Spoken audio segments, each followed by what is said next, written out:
نحمده ونصلي على رسوله الكريم أما بعد أعوذ بالله من الشيطان الرجيم بسم الله الرحمن الرحيم قال رسول الله صلى الله عليه وآله وسلم اغتنم خمسا قبل خمس شبابك قبل هرمك وصحتك قبل سقمك وغناك قبل فقرك وفراغك قبل شغلك وحياتك قبل موتك.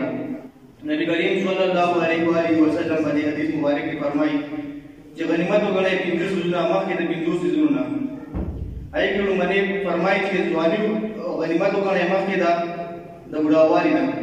نو ځواني یې مخکې د بوډاوالي نه په دې وجه باندې ذکر کړه چې ځوانۍ کې انسان صحتیاب وي. دې په ځوانۍ کې چې کوم دی هر قسم چې د نیکۍ کارونه وي د خیر ښېګڼې کارونه وي دې په ځوانۍ کې کولی شي. یو انسان بیمار شي یا بوډاوالي ته ورسي نو هغه شانتې تندرست نه وي کارونه وي هغه شانتې هغه نشي کولی. وصحتک قبل سقمک او صحت یې مخکې د بیمارۍ نه په دې وجه باندې وفرمایي چې انسان صحتمند وي نو هغه په دې کې عبادت د الله رب العزت په چې کوم دی هغه په اسانتیا سره کولی شي. دې چې کوم نور د خیر ښېګڼې کارونه وي نو دې په اسانتیا سره کولی شي.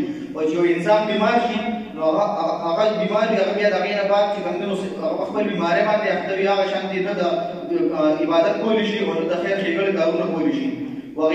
وغناک قبل فقرک او مالداري مخکې د غربت نه.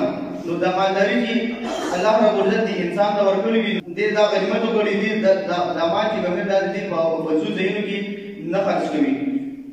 او د مال په باره کې د قیامت کې به د مال په باره کې دوه سوال کېږي چې دا ګټلې څنګه او دا خرڅ کړی څنګه دي. نو هر انسان ته پکار ده چې دا مال چې کوم دی دا ځان لپاره مخکې ذخیره کړي د قیامت پر د ځان ذخیره کړي دغه مال. وفراغ قبل شغلک او فارغوالی مخکې د مشغولتیا نه. چې انسان فارغ وي نو انسان چې فارغ وي نو دله الله رب العزت یو موقع ورکړی چې دې په تبلیغ کې یا چې نور د کوم په دین اسلام کې دا چې کوم دی د خپل وختونه وي د خپل وخت قیمتي کړي. وحیاتک قبل موتک او زندګي مخکې د مرګ نه. دا زندګي مخکې د مرګ نه غنیمت په دې وجه باندې وګڼئ چې دا زندګي الله رب العزت چې انسان ته ورکړی چې دا دې په صحیح کارونو کې ولګي دا نه چې دې په غلط کارونو کې یا دا خپل وخت چې کوم دی دا ضایع کړي. بیا وروسته ارمان کوي دې یو سیکنډ پسې چې ما د خپل وخت قیمتي کړی وي او دې په افسوس کوي چې یا دا ما د دنیا ته واپس ولېږم چې زه چې هره لمحه چې کوم دی دا زه ستا په ذکر کې تېره کړم.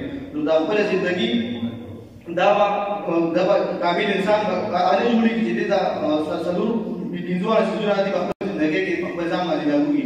الله رب العزت موږ ته په دې خبرو باندې